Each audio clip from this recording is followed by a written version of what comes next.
Hello friend, स्वागत है आप सभी का ई लर्निंग विद दुर्गेश में।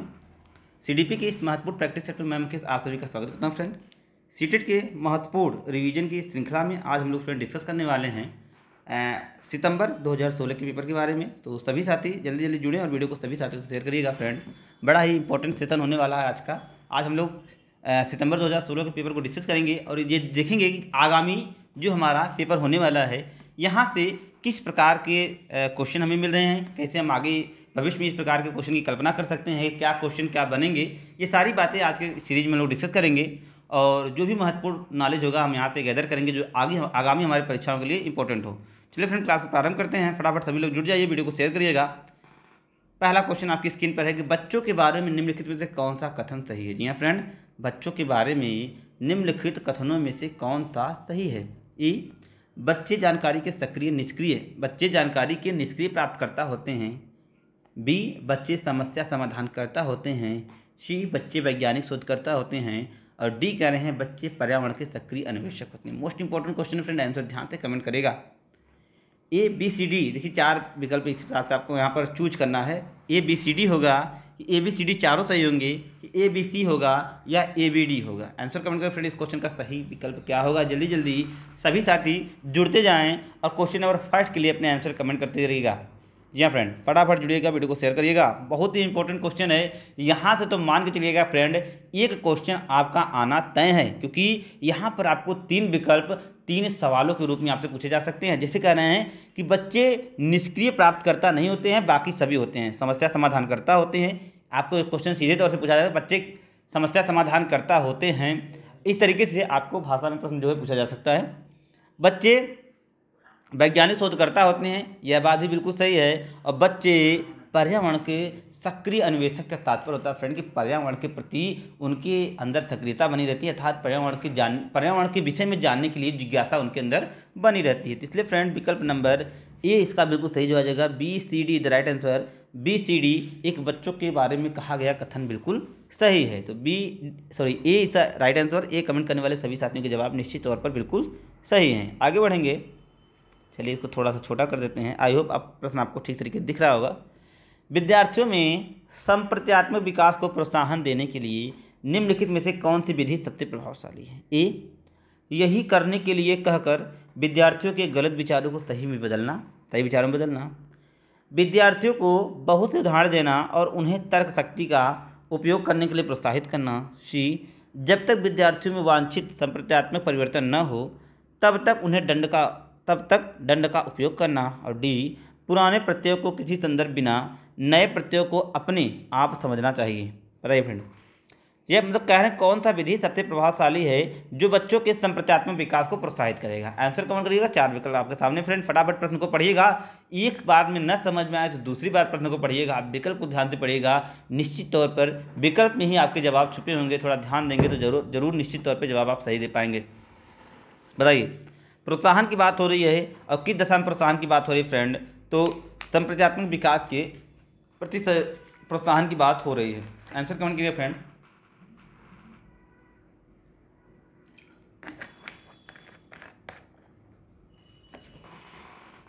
क्वेश्चन नंबर बी का सेकंड का जवाब क्या है। चलिए देखिए फ्रेंड, बात हो रही है संप्रत्यात्मक विकास का मतलब किसी विषय वस्तु के संदर्भ में उनकी अवधारणात्मक समझ को और भी विकसित करना। तो जब हम किसी विषय वस्तु के संदर्भ में और मतलब बच्चों की समझ को और परिपक्व बनाते हैं तो उसका सबसे बेहतर तरीका होता है उदाहरण देना और साथ ही साथ उनके तर्क शक्ति के उपयोग को प्रोत्साहित करना। यह विकल्प सबसे बेहतर होगा। जिन साथियों ने विकल्प नंबर बी कमेंट किया है उन सभी के जवाब निश्चित तौर पर बिल्कुल सही हैं फ्रेंड।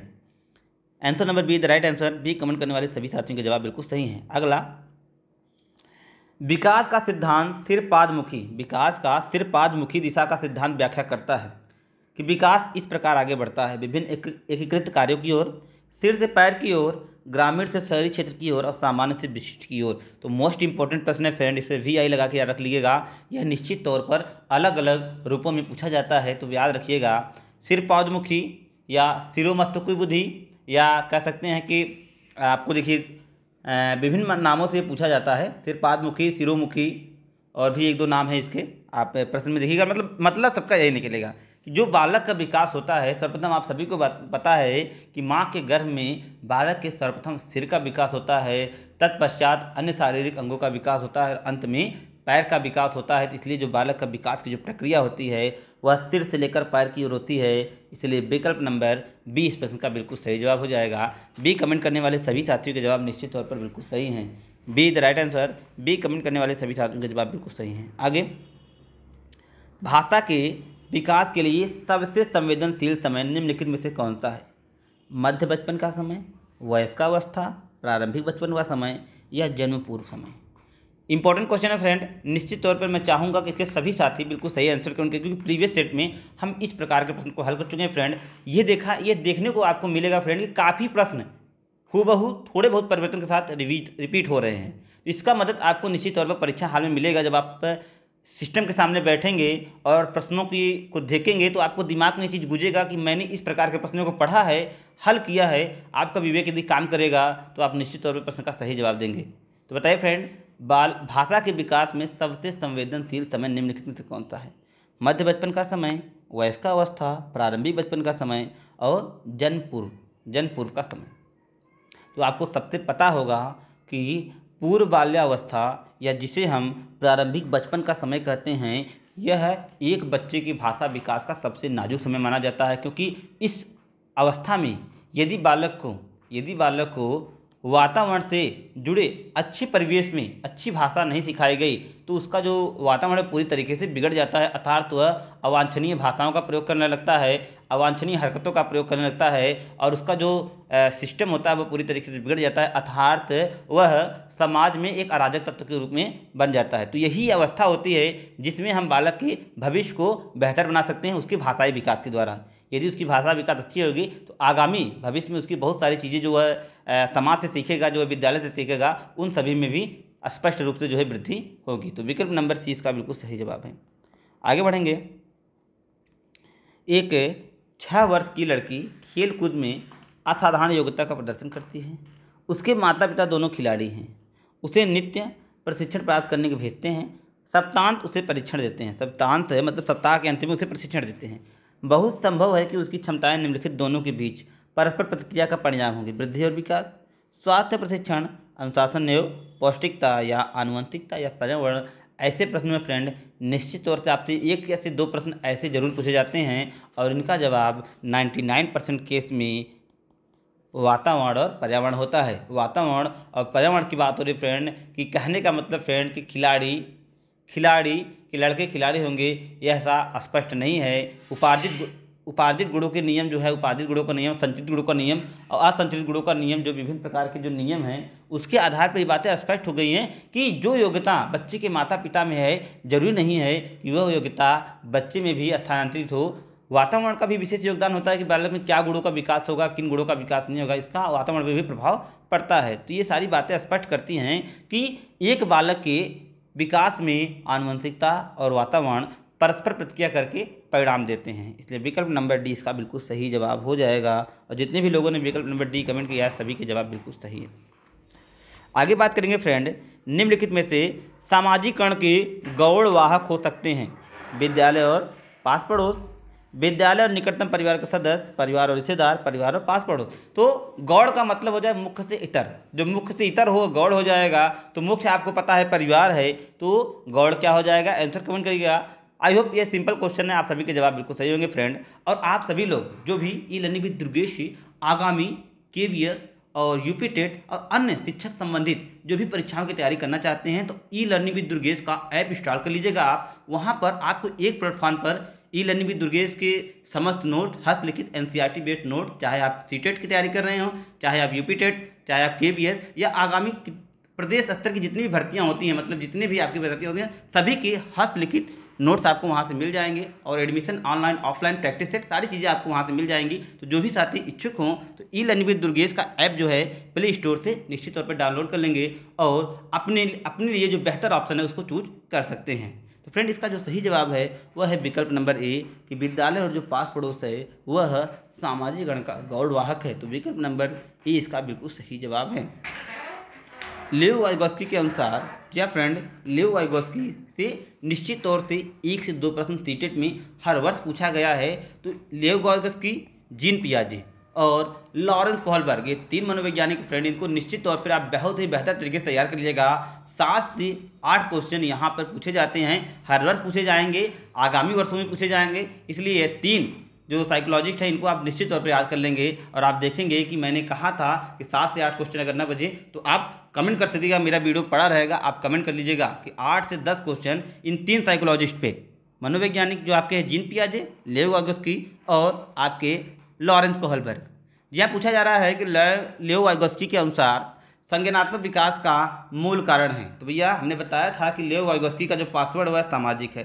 तो जिस भी विकल्प में सामाजिक दिखे आप उसको टिक कर दीजिएगा। 99% केस में आपका जवाब निश्चित तौर पर बिल्कुल सही होगा। जैसे कि यहाँ पे हो रहा है, देखिए सामाजिक अननोन क्रिया इसका बिल्कुल सही जवाब है और सामाजिक इनका पासवर्ड है। इसको मैंने बिना कुछ एक्सप्लेनेशन के इसको चूज कर लिया और हमारा विकल्प बिल्कुल सही होगा, जवाब बिल्कुल सही होगा। इसी प्रकार से आप भी काम कर सकते हैं। अब बात करते हैं सामाजिक अननोन क्रिया का मतलब होता है फ्रेंड कि वाइगोस्की के अनुसार जो बच्चे का विकास होता है वह सामाजिक व सांस्कृतिक के प्रभाव से होता है। वह संज्ञानात्मक की जो भूमिका होती है उसको गौड़ बताते हैं और समाज की भूमिका को जो मुख्य बताते हैं वाइगोस्की। इसलिए सामाजिक अन्वयन क्रिया के माध्यम से संज्ञानात्मक विकास की बात करते हैं लियो वाइगोस्की। विकल्प नंबर ए इसका बिल्कुल सही जवाब है।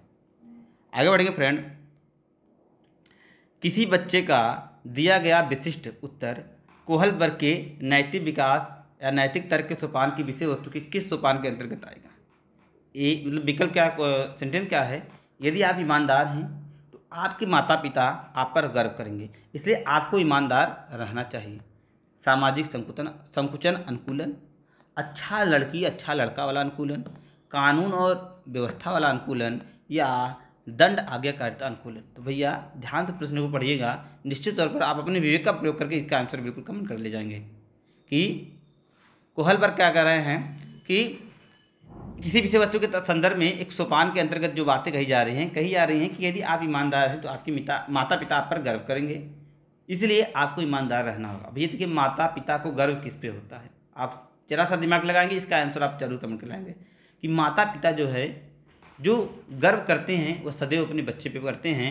तो अपने बच्चे पे गर्व करने का तात्पर्य यहाँ पर कि बच्चों में जो उत्तर परंपरागत स्तर है उसके अनुसार अच्छा लड़की और अच्छा लड़का बनने का अनुकूलन यहाँ पर पाया जाएगा और इस कार्य के लिए क्या है वे सदैव जो है प्रयासरत रहेंगे। इसलिए विकल्प नंबर 20 का बिल्कुल सही जवाब हो जाएगा। B the right answer friend, B इस प्रश्न का बिल्कुल सही जवाब है। आगे बढ़ेंगे। जीन पियाजे के अनुसार अधिगम के लिए निम्नलिखित में से कौन सा निम्नलिखित क्या आवश्यक है? वयस्कों के व्यवहार का अवलोकन, बिल्कुल गलत बात है। वयस्कों के व्यवहार का अवलोकन कहते हैं आपके वाइगोस्की जी, इसलिए हमारा बिल्कुल गलत जवाब है। ईश्वरीय न्याय पे विश्वास, ईश्वरीय बात करते नहीं है, ये व्याकरण हमारा सही नहीं है। शिक्षकों और माता पिता द्वारा पुनर्बलन, शिक्षकों और माता पिता द्वारा पुनर्बलन, इस पुनर्बलन की भी बात नहीं करते हैं। पुनर्बलन की बात आपको स्किनर करते हैं, पता है स्किनर पुनर्बलन की बात करते हैं, हल पुनर्बलन की बात करते हैं, लेकिन पियाजे केवल संज्ञान की बात करते हैं और बच्चे द्वारा स्वयं के क्रियाकलाप की बात करते हैं जीन पियाजे। इसलिए विकल्प नंबर डी इसका बिल्कुल सही जवाब हो जाएगा कि शिक्षार्थी के द्वारा पर्यावरण की सक्रिय खोजबीन। विकल्प नंबर डी इसका बिल्कुल सही जवाब हो जाएगा। D the right answer. D comment करने वाले सभी साथियों के जवाब बिल्कुल सही हैं। आगे, जीन पियाजे के अनुसार स्कीमा का निर्माण वर्तमान योजनाओं के अनुरूप बनाने हेतु नवीन जानकारी में संशोधन और नवीन जानकारी के आधार पर पुरानी जानकारी या पुरानी योजनाओं में संशोधन के परिणाम स्वरूप गठित होता है। इन दोनों प्रक्रियाओं में जाना जाता है समावेशन और अनुकूलन के रूप में, साम्यीकरण और संशोधन के रूप में, समावेशन या समायोजन के रूप में, समायोजन या अनुकूलन के रूप में। बताया फ्रेंड इसका सही जवाब क्या होगा? जल्दी से आंसर कमेंट करेंगे, इस क्वेश्चन का सही जवाब क्या हो जाएगा? जी हाँ, स्कीमा के संदर्भ में बातें कही जा रही हैं, ध्यान से आंसर कमेंट करिएगा। मैंने स्कीमा आपको बताया है कि पूर्व जानकारी में नवीन जानकारी का समावेशन कर लेना ही, नवीन जानकारी का समावेशन करना ही स्कीमा कहा जाता है। तो इसके लिए कौन से 2 तत्व जरूरी होते हैं? तो आप सभी को पता है कि समावेशन और समायोजन, ये 2 तत्व मिलकर स्कीमा को कंप्लीट करते हैं। इसलिए विकल्प नंबर सी इसका बिल्कुल सही जवाब हो जाएगा कि समावेशन और समायोजन इसको कंप्लीट करते हैं। इसलिए विकल्प नंबर सी इसका बिल्कुल सही जवाब हो जाएगा। आगे बढ़ेंगे। हॉवर्ड गार्डनर, जी हाँ फ्रेंड, मोस्ट इंपॉर्टेंट है बुद्धि का सिद्धांत, और यहाँ से भी सीटेट में प्रतिवर्ष प्रश्न पूछा जाता है हॉवर्ड गार्डनर से। तो हॉवर्ड गार्डनर का पहला प्रश्न यहीं पे तैयार हो जाता है कि हॉवर्ड गार्डनर का जो सिद्धांत है उसे हम बहुविधि सिद्धांत के नाम से जानते हैं। तो पहला क्वेश्चन आपका यही तैयार हो जाता है कि बहुविधि सिद्धांत के प्रतिपादक के तौर पे हॉवर्ड गार्डनर का नाम प्रमुख है। तो हॉवर्ड गार्डनर के बहुविधि सिद्धांत यह सुझाता है, यह दर्शाता है कि बुद्धि को केवल बुद्धि लब्धि परीक्षा से ही निर्धारित किया जा सकता है। बी, शिक्षक को चाहिए कि विषय वस्तु की वैकल्पिक विधियों से पढ़ाने के लिए बहुबुद्धि को एक रूपरेखा की तरह ग्रहण करें। क्षमता भाग्य है और एक अवधि के भीतर नहीं बदलती है। हर बच्चे को प्रत्येक विषय 8 भिन्न तरीकों से पढ़ाया जा सके ताकि उसकी सभी बुद्धियाँ विकसित हो सकें। तो भैया हॉवर्ड गार्डनर के संदर्भ में एक सही विकल्प का चुनाव आपको करना है कि हॉवर्ड गार्डनर अपने बहुबुद्धि सिद्धांत में किस बात को सही बताते हैं। जी हाँ, ध्यान से आप आंसर कमेंट करिएगा। 8 तरीके से बताने की बात नहीं करते हैं फ्रेंड, बल्कि ये कहते हैं कि एक बालक में एक विशिष्ट बुद्धि की होती है जो विशिष्ट योग्यता का प्रदर्शन करता है। अगला, क्षमता या भाग्य की बात नहीं करते हैं और बुद्धि लब्धि पर भी बात नहीं करते हैं फ्रेंड। ये बात करते हैं कि शिक्षक को चाहिए कि विषय वस्तु की वैकल्पिक विधियों से पढ़ाने के लिए बहुबुद्धियों को एक रूपरेखा की तरह ग्रहण करने। कहने का मतलब फ्रेंड क्या होता है कि आप अगर अलग अलग विधियों से शिक्षण कार्य करेंगे तो व्यक्ति में क्या होती है, सीखने के लिए ये बहुत प्रकार मतलब एक से अधिक बुद्धि की बात करते हैं, तो उनमें से किसी भी बुद्धि के अनुरूप यदि बातें होंगी तो बालक आसानी से सीख पाएगा।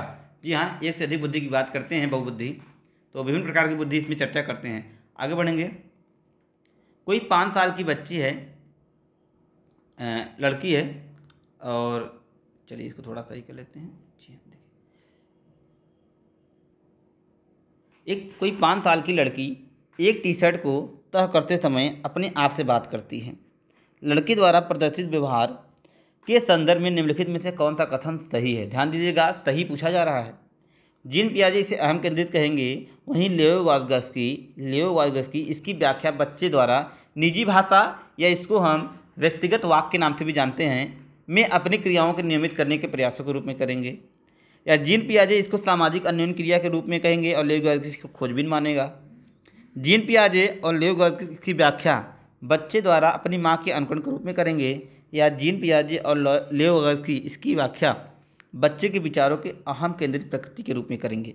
ध्यान से बताइएगा फ्रेंड, क्योंकि दोनों का अलग अलग है, दोनों का मत अलग अलग है। जीन पियाजे इसे अहम केंद्रित वार्ता कहते हैं। अहम केंद्रित, जब बच्चे का खुद से बात करना, जीन पियाजे इसे अहम केंद्रित वार्ता कहते हैं, अहम केंद्रित भाषा कहते हैं। वहीं लियो वाइगोत्स्की इसे निजी बात, निजी वार्ता या व्यक्तिगत वार्ता का कर संबोधित करते हैं। इसलिए विकल्प नंबर ए इसका बिल्कुल सही जवाब हो जाएगा। ए इस क्वेश्चन का बिल्कुल सही जवाब हो जाएगा। आगे बढ़ेंगे फ्रेंड। लिंग है, जी हाँ फ्रेंड, लिंग है। यह प्रीवियस ईयर में पूछा गया क्वेश्चन है। 1 से 2 बार ये रिपीट हुआ है फ्रेंड। आई होप इस बार भी रिपीट हो जाए और आपके ये क्वेश्चन बिल्कुल सही हो जाएं। लिंग है एक सामाजिक संरचना, एक शारीरिक संरचना, एक सहज गुण, एक सामाजिक संरचना, एक जैविक सत्ता। आई होप जिन साथियों ने पिछले क्लास को अटेंड किया होगा उनके जवाब निश्चित तौर पर बिल्कुल सही होंगे कि लिंग क्या है। और जो भी साथी देर से क्लास में आ रहे हैं उनके लिए भी इन्फॉर्मेशन है कि आप प्ले स्टोर से ई लर्निंग विद दुर्गेश का ऐप इंस्टॉल कर सकते हैं, जहां से आपको सभी भर्ती परीक्षाओं जिनमें TET, C TET, UP TET, super TET, लेखपाल, अन्य सभी भर्ती परीक्षाओं के हस्तलिखित notes, NCERT base, practice set और बहुत सारी चीज़ें अवेलेबल हैं। तो फ्रेंड देर मत करिए, तुरंत प्ले स्टोर पर जाइए और ई लर्निंग विद दुर्गेश का ऐप इंस्टॉल करिएगा। एजुकेशन के क्षेत्र में एक जाना माना चैनल है फ्रेंड। आप जुड़कर निश्चित तौर पर आप अपनी जो है योग्यता और अपनी जो है क्षमता को और भी बेहतर बना सकते हैं। तो फ्रेंड पूछा जा रहा है कि लिंग है एक शारीरिक संरचना, एक सहज गुण, एक सामाजिक संरचना, एक जैविक सत्ता। तो फ्रेंड आप सभी को पता है, मैंने पिछली भी क्लास में डिस्कस किया था कि लिंग एक बालक की सामाजिक संरचना को प्रदर्शित करता है कि समाज में उसका अस्तित्व क्या है। यहाँ पर पुल्लिंग या स्त्रीलिंग की बात नहीं है फ्रेंड। सीडीपी में लिंग से तात्पर्य होता है सामाजिक संरचना से। इसलिए विकल्प नंबर सी इसका बिल्कुल सही जवाब हो जाएगा। सी द राइट आंसर, सी इस प्रश्न का बिल्कुल सही जवाब है। आगे लियो वाइगोत्स्की, जी हाँ फ्रेंड, लियो वाइगोत्स्की के समाज संरचना सिद्धांत में दृढ़ विश्वास रखने वाले शिक्षक के नाते आप अपने बच्चों को के आकलन के लिए निम्नलिखित में से किस विधि को वरीयता देंगे। जी हाँ फ्रेंड, लियो वाइगोत्स्की की बात हो रही है तो आपको पता है कि लियो वाइगोत्स्की से 2-3 फैक्ट यदि आप पढ़ लेते हैं तो जवाब ढूंढना आसान हो जाता है। पहला तो सामाजिक संरचना, दूसरा ZPD, और तीसरा परस्पर सहयोग, और उसके बाद आप ZPD में आपका जो है स्काई फोल्डिंग भी आ जाएगा। तो ये 3-4 बातें, इनकी बातें में आप जान रहे हैं तो आप निश्चित तौर पर जवाब सही कर ले जाएंगे। पढ़िए ऑप्शन पढ़ते हैं। मानवीकृत परीक्षण की बात करते नहीं, तथ्यों पर आधारित प्रत्यास्मरण की बात करते नहीं, वस्तुपरक बहुविकल्पी प्रकार की बात करते नहीं फ्रेंड। तो सहयोगी प्रोजेक्ट इसका बिल्कुल सही जवाब हो जाएगा। सहयोगी प्रोजेक्ट इसका बिल्कुल सही जवाब हो जाएगा। ये परस्पर सहयोग की बात करते हैं, ZPD की बात करते हैं, सामाजिक संरचना की बात करते हैं। तो इनमें से एक मिल गया हमें सहयोगी प्रोजेक्ट, यही इसका बिल्कुल सही जवाब हो जाएगा। D the right answer, D इस प्रश्न का बिल्कुल सही जवाब हो जाएगा। आगे, आकलन उद्देश्यपूर्ण होता है यदि, आकलन उद्देश्यपूर्ण होता है यदि इससे शिक्षार्थी और शिक्षकों की प्रतिपुष्टि को प्राप्त होती है फ्रेंड। विकल्प नंबर ए ही इसका बिल्कुल सही जवाब हो जाएगा कि आकलन तभी प्रभावशाली होगा, तभी उद्देश्यपूर्ण होगा जब आकलन के दौरान शिक्षक और छात्र के आपस में फीडबैक मिलते रहेंगे। कहने का मतलब यदि शिक्षक कुछ प्रश्न करे और छात्र उसका जवाब दे तब तो फीडबैक आ रहा है और आपस की जो प्रक्रिया है वह सही तरीके से चल रही है, अन्यथा आकलन अधूरा रह जाएगा। विकल्प नंबर ए इसका बिल्कुल सही जवाब हो जाएगा। चलिए इसको थोड़ा सा छोटा कर लेते हैं। जी हाँ, चलिए आगे, विशेष आवश्यकता वाले बच्चों का, चलिए अभी भी थोड़ा सा, जी हाँ, विशेष आवश्यकता वाले बच्चों को शामिल करना है जिनमें अक्षमता हो, उन बच्चों के लिए हानिकारक होता है। विद्यालयों पर भार बढ़ेगा, शिक्षा के प्रति दृष्टिकोण, विषय वस्तु या धारणा परिवर्तन की अपेक्षा रखता है, एक काल्पनिक लक्ष्य है। तो विशेष आवश्यकता वाले बच्चों को शामिल करना, बताइए फ्रेंड किस प्रकार, कौन सा विकल्प इसको सबसे अच्छे तरीके से परिभाषित कर रहा है। विशेष आवश्यकता वाले बच्चों को यदि आप सामान्य स्तर वाले बच्चों के साथ सम्मिलित करेंगे तो निश्चित तौर पर कि शिक्षण के प्रति दृष्टिकोण, विषय वस्तु और धारणा परिवर्तन की अपेक्षा रखता है। कहने का मतलब फ्रेंड क्या है कि जब आप विशेष आवश्यकता वाले बच्चों को एक सामान्य बच्चों के साथ सम्मिलित करते हैं तो जाहिर है आपको अपना सिलेबस, अपना पाठ्यक्रम, शिक्षण की जो तरीका है, जो विधियां हैं, उनको उनके अनुसार परिवर्तन करना पड़ेगा। इतना जो है भार आपके ऊपर पड़ेगा। तो इसलिए विकल्प नंबर सी इसका बिल्कुल सही जवाब हो जाएगा। अगला, विभिन्न प्रकार की सामाजिक, आर्थिक और सांस्कृतिक पृष्ठभूमि के बच्चों से युक्त कक्षा में सभी विद्यार्थियों के लिए अनुभव को बढ़ावा देती है या अनुभव को बढ़ाती है, यह कथन है। सही है, क्योंकि बच्चे अपने साथियों के से अनेक कौशल सीखते हैं। सही है, क्योंकि कक्षा अधिक श्रेणीबद्ध दिखाई देती है। गलत है, क्योंकि अनावश्यक स्पर्धा की ओर ले जाता है। गलत है, क्योंकि दुविधा उत्पन्न करता है और वे स्वयं अलग थलग महसूस करते हैं। भैया, आप जब बहुभाषी कक्षा, बहुसामाजिक कक्षा का आयोजन करते हैं तो उसमें आपको लाभ ही होता है। लाभ किस तरीके का होता है कि बच्चे को अपने साथियों और वयस्कों द्वारा भिन्न भिन्न संस्कृतियों को सीखने को मिलती है, भिन्न भिन्न सामाजिक कौशलों को सीखने में मदद मिलती है। साथ ही साथ वह अनेक प्रकार के जो है भाषाएं सीखते हैं, अनेक प्रकार के कौशलों को सीखते हैं। तो निश्चित तौर पर यह मदद मिलती है। तो विकल्प नंबर ए इसका बिल्कुल सही जवाब हो जाएगा। आगे, सुनने में असमर्थ बच्चा केवल अकादमिक शिक्षा से लाभ नहीं उठा पाएगा, क्योंकि उसे उसके स्थान पर व्यावसायिक शिक्षा देनी चाहिए। नियमित विद्यालय में बहुत अच्छा कर सकता है यदि उसे उपयुक्त सुविधा और साधन उपलब्ध कराया जाए। नियमित विद्यालय में अपने सहपाठियों के समान कभी भी प्रदर्शन नहीं कर सकेगा। स्वर्ण असमर्थता वाले बच्चे विद्यालय में ही भेजे जाने चाहिए और नियमित विद्यालय नहीं जाने चाहिए। तो देखिए फ्रेंड, सुनने में असमर्थ कहने का मतलब विशिष्ट बालक की बात हो रही है फ्रेंड। तो जो ऑप्शन समावेशी शिक्षा को बढ़ावा दे रहा है उसी ऑप्शन को चुनेंगे, जवाब निश्चित तौर पर बिल्कुल सही हो जाएगा। पहली बात तो जो आपके नेगेटिव आंसर है उनको हम काट देंगे, तो नहीं वाला जो है वो काट देंगे सारे, जो नेगेटिव बात कर रहा है। व्यवसायिक शिक्षा भी नहीं देना, नहीं इसमें भी ये भी काट देंगे। तो देखिए फ्रेंड, नहीं वाले मैंने नेगेटिव पॉइंट सारे काट दिए, जिसमें भी नहीं आया है मैंने सारे नेगेटिव पॉइंट काट दिए। इस प्रकार से भी आप विकल्प का चयन करेंगे तो निश्चित तौर पर आपके जवाब सही होंगे। तो देखिए, नियमित विद्यालय में बहुत अच्छा कर सकेगा यदि उसे उपयुक्त सुविधा, और भाई उसको साधन ही तो चाहिए, बाकी सारी चीज़ें उसकी ठीक है, वह सुनने में थोड़ा सा असमर्थ है तो उसको आप साधन मतलब जैसे आजकल बहुत सारे मशीन आते हैं जिसको आप लगाकर जो है आप सुनने की जो क्षमता होती है उसको बढ़ाया जा सकता है। तो इस प्रकार के साधन उपलब्ध कराकर हम उसकी सामान्य बच्चों के साथ उसको जो है कक्षा में रखकर जो है शिक्षा दे सकते हैं। साधन उपलब्ध कराकर हम इस समस्या का समाधान कर सकते हैं। विकल्प नंबर 20 का बिल्कुल सही जवाब हो जाएगा और कमेंट करने वाले साथियों के भी जवाब बिल्कुल सही हैं। आगे, निम्नलिखित में से कौन सी विशेषता प्रतिभावान शिक्षार्थियों की है? जी हाँ फ्रेंड, प्रतिभाशाली विद्यार्थियों के बारे में पूछी जा रही है। यदि कक्षा की गतिविधियाँ अधिक चुनौतीपूर्ण नहीं होती तो वह कम प्रेरित अनुभव करता और उब जाता। वह बहुत ही नाजुक या बहुत ही तुनक मिजाज का होता है। वह रस्मी व्यवहार करता है, जैसे हाथ थपथपाना, डोलना आदि। वह आक्रामक और कुंठित हो जाता है। कौन सी विशेषता प्रतिभाशाली बच्चों के बारे में पूछी जा रही फ्रेंड, ध्यान से बताइएगा। आई होप आप सभी के आंसर बिल्कुल सही होंगे, क्योंकि यहाँ पर जो 3 ऑप्शन हैं वो बिल्कुल बेमेल हैं। आप सभी को पता होगा कि जो बालक प्रतिभाशाली होगा, कहने का मतलब वह सामान्य से उसका जो स्तर होगा वो उच्च होगा, तो वह तुनक मिजाजी नहीं होगा, वह रस्मी व्यवहार नहीं करेगा, वह आक्रामक और कुंठित नहीं होगा। कहने का मतलब विकल्प नंबर ए सबसे अच्छी तरीके से विशेषता बता रहा है प्रतिभाशाली शिक्षार्थी की। आगे, एक शिक्षिका अपनी प्राथमिक कक्षा में प्रभावी अधिगम को बढ़ा सकती है ड्रिल और अभ्यास के द्वारा, अपने विद्यार्थियों में प्रतियोगिताओं को प्रोत्साहन देकर, विषय वस्तु को विद्यार्थियों के जीवन के साथ संबंधित करके, या अधिगम में छोटी छोटी उपलब्धियों को पुरस्कार देकर। पता है फ्रेंड, बहुत ही सिंपल सा क्वेश्चन है। आई होप सभी साथियों के जवाब निश्चित तौर पर सही होंगे, क्योंकि यह क्वेश्चन आप जरा सा ही विवेक का प्रयोग करके सही कर सकते हैं भैया। ध्यान से मैं देखना चाहूँगा कितने साथी इसका बिल्कुल सही आंसर कमेंट करेंगे। जी हाँ, आंसर आने शुरू हो चुके हैं। जी हाँ, बिल्कुल, बहुत बढ़िया फ्रेंड, बहुत बढ़िया आंसर आ रहा है। चलिए,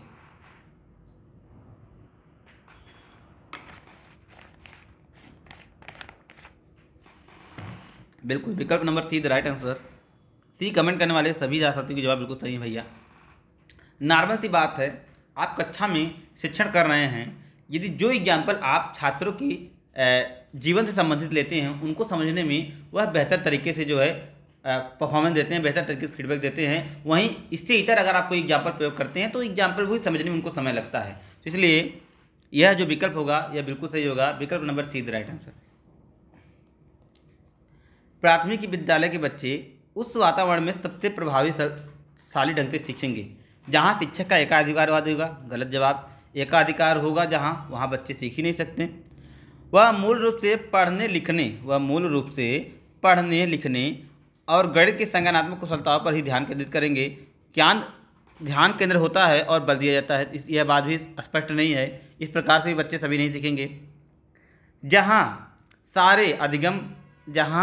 शिक्षक सारे अधिगमों से आगे होता है, तो ये शिक्षक को यहाँ पर केंद्रित बता रहे हैं, इसलिए भी हमारा गलत आचरण हो जाएगा। अगला, जहाँ उनकी संवेगात्मक आवश्यकताओं की पूर्ति होती है। यही जवाब बिल्कुल सही है फ्रेंड। देखिए, सीटेट की एग्जाम में आप इस बात को गांठ मान लीजिएगा कि बच्चा है प्रधान है, बच्चा ही केंद्र है। जो भी जवाब आपके होने चाहिए वह बच्चों के परिप्रेक्ष्य होने चाहिए। शिक्षक को कहीं भी आपको प्रधान नहीं बनाना है। शिक्षक हर जगह गौड़ होगा, जो केंद्र होगा, जो मुख्य होगा, वह आपका बालक होगा। यदि यह बात आप दिमाग में रखते हैं तो आप 50% सीटेट की ओर जो है सीटेट सफल होने के करीब होते हैं। इस बात को ध्यान रखिएगा। विकल्प नंबर डी इसका बिल्कुल सही जवाब है। अगला, कोई शिक्षिका अपने शिक्षार्थियों को ऐसा कहे कि उन्हें भीतरी प्रेरणा के साथ कार्य करने के लिए प्रोत्साहित कर सकें। तुम उसके जैसा क्यों नहीं हो सकते? देखो, उसने इसे एकदम ठीक कर दिया। काम जल्दी जल्दी पूरा करो, तुम्हें एक टॉफी मिलेगी। इसे करने की कोशिश करो और तुम सीख जाओगे। पहले कार्य समाप्त करके प्रेरित करने में कार्य करने वाला व्यक्ति बाहरी प्रेरणा के रूप में कार्य करेगा। चलो इसे उसके करने से पहले समाप्त कर लूँ। पता है फ्रेंड, कौन सा शिक्षिका द्वारा प्रेरित वाक्य हो सकेगा? आंसर कमेंट करेंगे फ्रेंड। इस क्वेश्चन का सही जवाब क्या हो जाएगा? कौन सा शिक्षिका द्वारा प्रेरित वाक्य हो सकता है? तो आपको ध्यान से दिख रहा है कि विकल्प नंबर सी शिक्षिका द्वारा सबसे प्रभावशाली प्रेरित वाक्य हो सकता है। जैसा कि आपके ऑप्शन भी आ रहे हैं, सी द राइट आंसर। सी इस प्रश्न का बिल्कुल सही जवाब है। सी कमेंट करने वाले साथियों के जवाब बिल्कुल सही हैं। आगे, कोई शिक्षिका अपने विद्यार्थियों को अध्ययन करने हेतु आंतरिक रूप से उत्प्रेरित करने में कैसे प्रोत्साहित कर सकती है? तो ऐसा ही प्रश्न है, थोड़ा सा भाषा इसका जो है बदला हुआ है। तो प्रतियोगितात्मक परीक्षण या जवाब गलत जवाब हो जाए, क्योंकि ऐसा कुछ करके वह प्रेरित नहीं कर सकती है। व्यक्तिगत लक्ष्य निर्धारित करके और उसमें निपुणता प्राप्त करने में मदद करके। देखिए, ये विकल्प जो है यह आंतरिक रूप से प्रेरित कर रहा है कि उन्हें एक पर्सनल जो व्यक्तिगत जो है लक्ष्य के निर्धारित करने की बात करते हैं, और साथ ही साथ उस लक्ष्य के प्रति जो है कार्य करने के लिए यदि कहते हैं तो हम उन्हें आंतरिक रूप से प्रेरित करते हैं। विकल्प नंबर 20 का बिल्कुल सही जवाब हो जाएगा।